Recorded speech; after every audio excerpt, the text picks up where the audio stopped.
అందరికీ జై భీమ్. నేను మీ మిత్ర. ఏపీ రాజకీయాలు చూసుకుంటే నాకు సలార్ సినిమాలోని ఓ డైలాగ్ గుర్తొస్తుంది.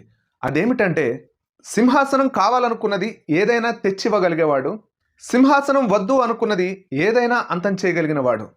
కేవలం పవన్ కళ్యాణ్ గారి వల్లే వైసీపీ అధికారాన్ని కోల్పోయింది.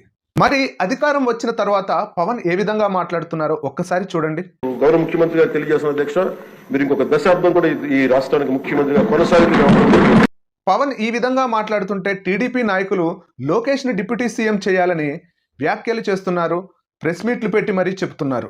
మరి లోకేష్ గారికి డిప్యూటీ సీఎం అయ్యే అర్హత ఉంటే పవన్ కళ్యాణ్ గారికి సీఎం అయ్యే అర్హత ఉంది. ఎందుకంటే 2014లో 2025లో కూటమి ప్రభుత్వం అధికారంలోకి వచ్చింది అంటే, చంద్రబాబు నాయుడు గారు సీఎం అయ్యారు అంటే అది కేవలం పవన్ కళ్యాణ్ గారి వల్ల మాత్రమే.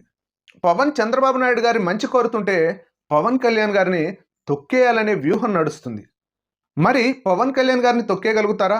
ఈ వీడియోపై మీ యొక్క అభిప్రాయాన్ని కామెంట్ రూపంలో తెలియజేయండి.